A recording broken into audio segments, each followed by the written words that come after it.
तहस नहस कर दिए सब एकदम यहाँ पे। अब हमारे देश तल सिक्योरिटी खतरे में पड़ गया है और उसमें भी चाइना को हमला भी करना रहेगा ना, तो क्या करेगा पता है? बाढ़ के समय करेगा। लेकिन चाइना को अड्डा ये बांग्लादेश एक मुस्लिम कंट्री होके दे दिया। दुनिया में सबसे ज्यादा मुसलमानों पे अत्याचार चाइना ने किया है। वहां मुस्लिम दाढ़ी नहीं रख सकते। मस्जिद का कंपलसरी हिस्सा होता है मीनार, वो तोड़वा देता है, मीनार नहीं। अभी वो भारत को आंख दिखा रहा है और हमारे मीडिया में भारत को विश्व गुरु दिखाया जा रहा है। श्रीलंका जैसा देश जिसकी कोई औकात नहीं, आंख चमका के चल गया। मालदीव इंडिया आउट कैंपेन चला दिया यहाँ पर। बांग्लादेश जिसको खाने को ठीक नहीं है, भारत से कह रहा है कि राजदूत लेके चल जा सकते हैं यहाँ पे, और समझा रहा है जी हमारा बिजली बिल देने की औकात नहीं है।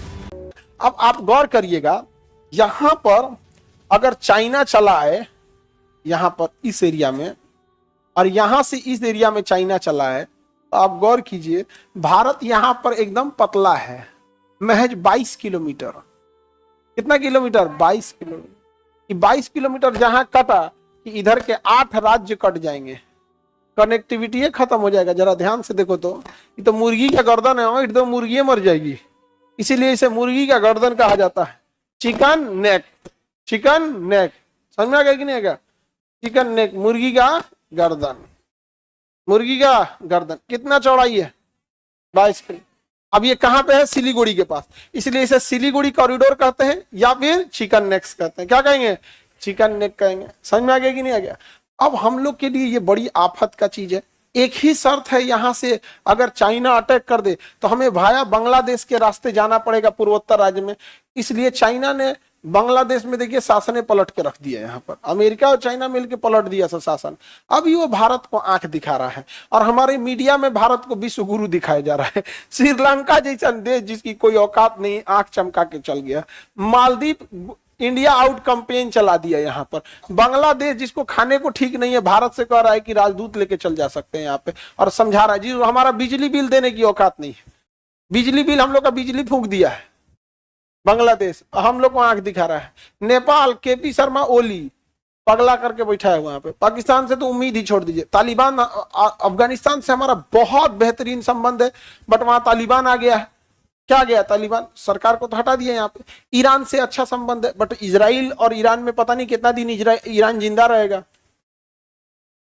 अच्छा, हमसे क्या दुश्मनी है ईरान की? हमें तो सस्ता पेट्रोल मिल रहा है, हमारा सामान खरीद रहा है, नहीं समझे? इजराइल में क्या है ना कि हम अपना ज्यादा सामान उसके बेच नहीं पाएंगे, वो ऑलरेडी हाईली क्या है, एडवांस है सब। वो सब हम क्या बेच पाएंगे वहां से? क्या लेंगे? हथियार लेंगे। बट हथियार में हम कब तक किसी से खरीदेंगे? अपनी टेक्नोलॉजी बनानी पड़ेगी।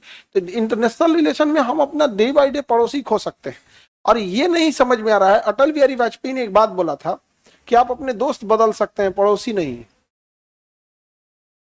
मुसीबत में जितना जल्दी पड़ोसी काम आ सकता है, दोस्त नहीं आएगा। अमूमन लोग दोस्त से अच्छा रिलेशन रखते हैं, पड़ोसी से खराब रख लेते हैं। यही गलतफहमी हो जाता है भारत में। तो हमारा रिलेशन इस हद तक बिगड़ते जा रहा है। अब क्या करिएगा यहाँ पर? ये जगह कौन हो गया? तो चाइना वाला हो गया, ऊपर नेपाल। हम नेपाल से तो बाईपास कर ही नहीं सकते यहाँ पर, और उसमें भी चाइना को हमला भी करना रहेगा ना, तो क्या करेगा पता है? बाढ़ के समय करेगा। बाढ़ के समय पूरे एरिया में बाढ़ आया रहता है। तो चिकन नेक में बहुत जरूरी है यहाँ पर सिक्योरिटी मेंटेन करके रखना। इसलिए हमें जरूरी है कि एक ऐसी सरकार रहे जो चाइना को यहाँ अड्डा, सैन्य अड्डा न दे, और नेपाल में भी ऐसी सरकार रहे। अभी बांग्लादेश में ऐसी सरकार आई है जो आराम से चाइना को क्या दे देगी? अड्डा देगी। लेकिन चाइना को अड्डा ये बांग्लादेश एक मुस्लिम कंट्री होके दे दिया। दुनिया में सबसे ज्यादा मुसलमानों पे अत्याचार चाइना ने किया है। वहां मुस्लिम दाढ़ी नहीं रख सकते। मस्जिद का कंपलसरी हिस्सा होता है मीनार, वो तोड़वा देता है, मीनार नहीं। रमजान में जबरदस्ती आप नहीं कर सकते खाना खाने के, आपको खाइए यहाँ ठीक से।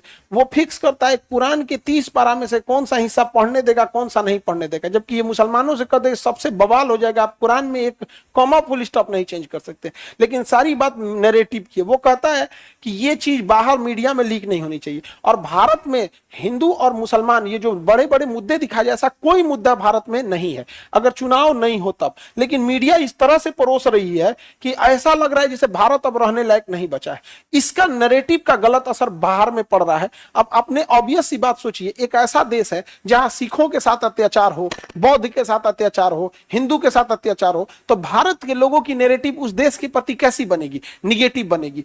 अब आप उस देश में जाके कंफर्म करके देखने नहीं जाएंगे, लेकिन एक मीडिया के माध्यम से नैरेटिव तो सेट हो जाएगा दिमाग में। तो भारत की छवि को ये मीडिया वाले बर्बाद कर दिए हैं सब। हमारा दुनिया का सबसे बड़ा लोकतंत्र हम हैं, और हमारे यहाँ चुनाव पे, आयोग पे, ईवीएम पे उंगली उठती है। इस ईवीएम पे उंगली उठने का कारण ये मीडिया वाले हैं। चुनाव खत्म होगा उससे पहले दिखाएंगे, सर्वे दिखाएंगे, हमारे हिसाब से देखिए फलानिया न्यूज के सर्वे में ये पार्टी जीत रही है। अच्छा, उसके बाद चुनाव खत्म हो जाएगा, कोई वोट डाल के आएगा, एग्जिट करेगा गेट से, तो एग्जिट पोल, आपने किसको वोट दिया, आपके हिसाब से कौन जीत रहा है, एक नैरेटिव सेट कर दिया। फिर ओपिनियन पोल बताएगा आपके हिसाब से, फिर अपना सर्वे दिखाएगा। अब उसने दिखा दिया कि पार्टी बी जीत रही है। अब जब लोगों के दिमाग में बैठ गया कि पार्टी बी जीत रही है, 10 दिन से एक ही चीज चिल्लाते, ईवीएम जब खुला, रिजल्ट आया तो ए पार्टी ने जीत गई, बी पार्टी हार गई। अब बताओ किसको सवाल नहीं उठेगा? लेकिन कोई इस चीज पे ध्यान दे रहा है? देश का कहां लेके जाएगा सभी, सब कोई ठीक नहीं है। जिसकी औकात नहीं थी भारत को ऊपर मतलब देखने की, वो हमसे आंख उठा के मतलब बात कर रहा है, शेख हसीना को वापस कीजिए, ये हाल हो गया।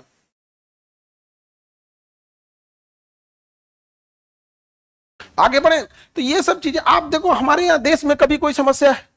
अभी दिवाली आएगी, सब मिलजुल के एक दूसरे से मिठाइयां खाएंगे, सबका घर रोशन होगा।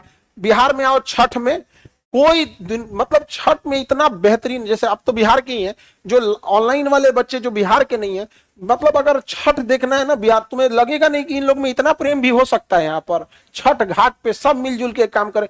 मीडिया ने हमारा छवि इतना खराब कर दिया, इतना खराब कर दिया, जिसको मन वो मालदीव जिसके राष्ट्रपति के पास अपना जहाज नहीं है, भारत आने के लिए भारत ने जहाज भेजा था,